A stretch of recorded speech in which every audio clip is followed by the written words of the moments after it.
ఒంటరితనం కూడా ఒక అదృష్టమే. బ్రతుకుపై ఆశ ఉండదు, చావంటే భయం ఉండదు కాదంటారా? కావాలన్న తిరిగి రానిది గతం, వద్దనుకున్న వచ్చేది మరణం, ఎంత ఉన్నా చాలనిదే ధనం.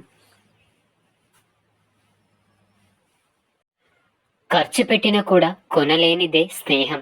జీవితంలో కొందరి దెబ్బల వల్ల నొప్పి తెలియదు, కానీ దారి తెలుస్తుంది కాదంటారా? ప్రేమ ఉన్న చోట అహం ఉండకూడదు, స్నేహం ఉన్న చోట విలువలు అడ్డు రాకూడదు.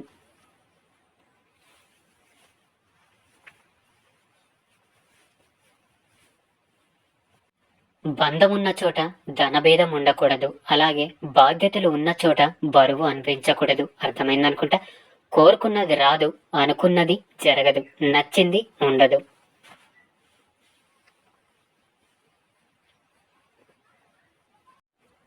ఉన్నది నచ్చదు, ఇక ఇదే జీవితం అంటే. వ్యాధి లేని శరీరం, అలాగే వేదన లేని మనస్సు, ఇదే మనిషికి తరగని ఆస్తులు.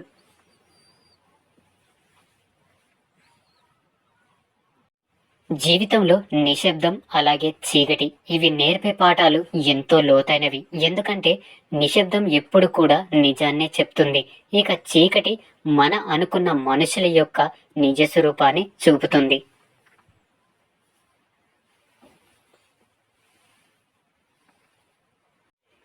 ఎప్పుడు కూడా అతి స్నేహం, అతి ప్రేమ, అతి చనువు మనశ్శాంతికి హానికరం. అతిగా అనుబంధాలు పెంచుకుంటే అదే స్థాయిలో బాధని కూడా భరించాల్సి ఉంటుంది. గుర్తుపెట్టుకోండి.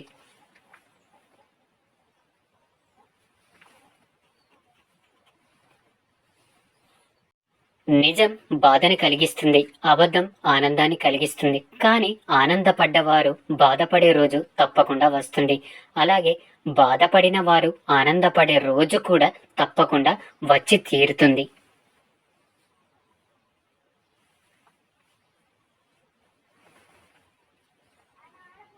భగవంతుడు నీకు కష్టాలను ఇచ్చేది నిన్ను బాధ పెట్టడానికి కాదు.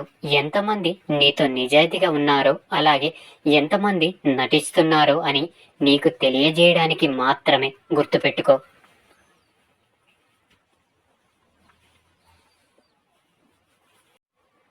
భర్తలను మోసం చేసే భార్యల యొక్క ప్రవర్తన ఎలా ఉంటుంది అంటే, వారు తమ భర్తని ఎప్పుడు ఎన్నడూ గౌరవించరు. అలాగే వారిని ఎంతో చులకనగా చూస్తూ అందరి ముందు తక్కువ చేసి మాట్లాడుతూ ఉంటారు.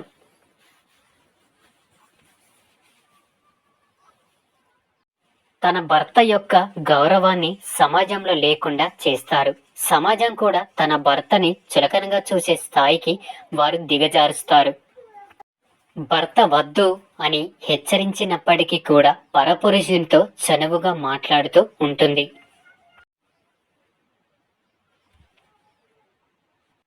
భర్త మాటను ఎన్నడూ కూడా లెక్క చేయదు. భర్త తరపు బంధువులను చాలా చిన్నచూపు చూస్తుంది. వారికి సేవలు చేసేందుకు ఎంతో చిరాకు పడుతుంది. తమ వైపు బంధువులకు మాత్రం తృప్తిగా సేవలు చేస్తూ మనస్ఫూర్తిగా మాట్లాడుతుంది.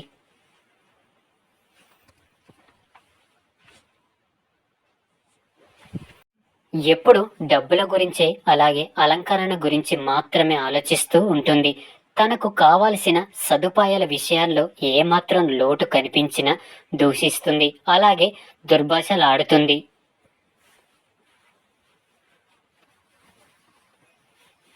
అంతేకాని అర్థం చేసుకునే మనసు, ప్రేమించే హృదయం వారికి ఎప్పటికీ ఉండదు. ఇలాంటి వారు భర్త పట్ల ఎప్పుడూ కూడా అసంతృప్తిగానే ఉంటారు. జాగ్రత్తగా ఉండండి.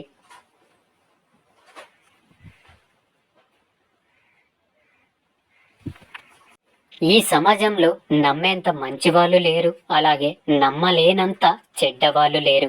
ఈ రోజుల్లో అవసరానికి తగ్గట్టు మారడమే మనిషి లక్ష్యంగా మారుతుంది కదంటారా?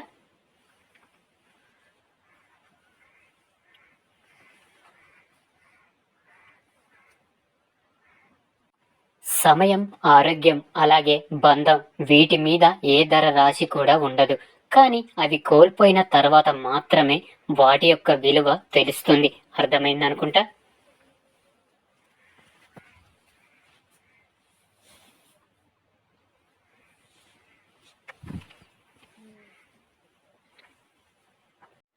కట్న కానుకలు ఘనంగా తెచ్చే భార్యని కోరుకోండి. కష్టాలు ఎన్ని ఎదురైనా కూడా కడదాకా తోడుండే భార్యని కోరుకోండి. అప్పుడే మీ జీవితం ప్రశాంతంగా ఉంటుంది. గుర్తుపెట్టుకోండి.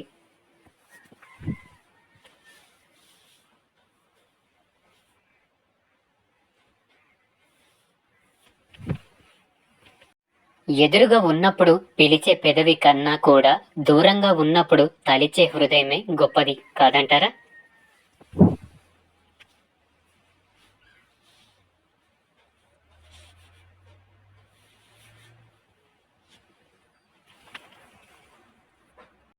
కొన్నిసార్లు 3 పూటల అరిటాకులో అన్నం పెట్టేవాడి కంటే కూడా ఒక్క పూట బంగారు పళ్ళెంలో విందు భోజనం పెట్టేవాడే గొప్పవాడు అవుతూ ఉంటాడు. అవునా?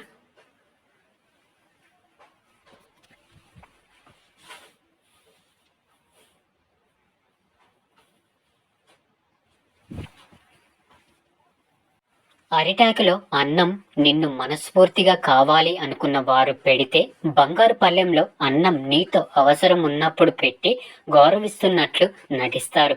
మీరే ఆలోచించండి. ప్రేమ లేని గౌరవం ఎందుకు? ఆలోచించండి.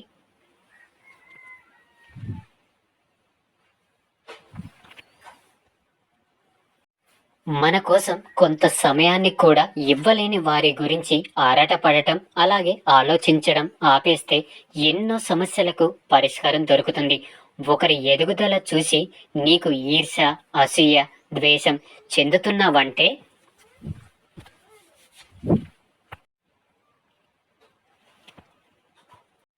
నీ ఎదుగుదల అక్కడితో ఆగిపోయింది అని అర్థం. వీలైనంత తొందరగా నిన్ను నువ్వు మార్చుకోకపోతే నీ అనుకున్న వాళ్ళే నిన్ను అసహించుకుంటారు. గుర్తుపెట్టుకోండి.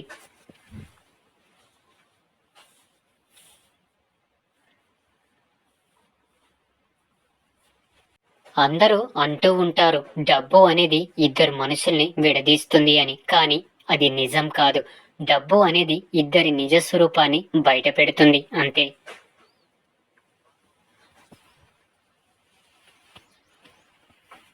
అధర్మం గెలిచింది అంటే దాన్ని నాశనం చేసే ఒక నిజం ఎక్కడో ఒక చోట ఊపిరి పోసుకుందని అర్థం. గుర్తుపెట్టుకోండి.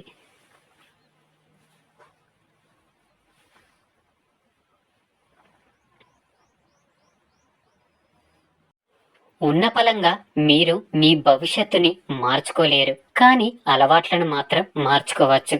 ఖచ్చితంగా మీ యొక్క అలవాట్లు మీ భవిష్యత్తుని తప్పకుండా ఉన్నంతగా మారుస్తాయి. ప్రయత్నించి చూడండి, మీకే అర్థమవుతుంది.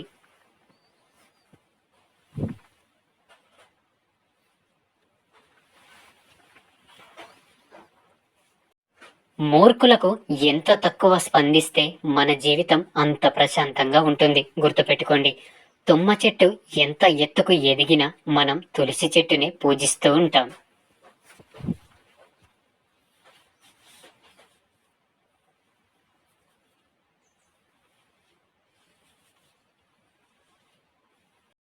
అవునా?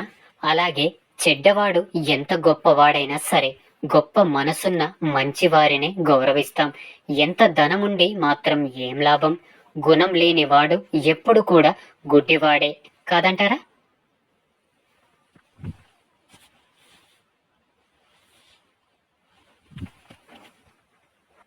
జీవితం ఎప్పుడు కూడా నీకు విజయాన్ని ఇవ్వదు, కేవలం అవకాశాలను మాత్రమే ఇస్తుంది. ఆ అవకాశాలను విజయాలుగా మార్చుకునే శక్తి నీ చేతుల్లోనే ఉంటుందని ఎప్పుడు మర్చిపోకు.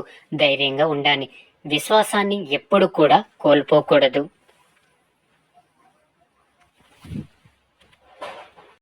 ఇక అందరూ నాతో పాటు ప్రేమతో ధ్యానించండి. రాధాకృష్ణ రాధాకృష్ణ రాధాకృష్ణ రాధాకృష్ణ రాధాకృష్ణ రాధాకృష్ణ రాధాకృష్ణ.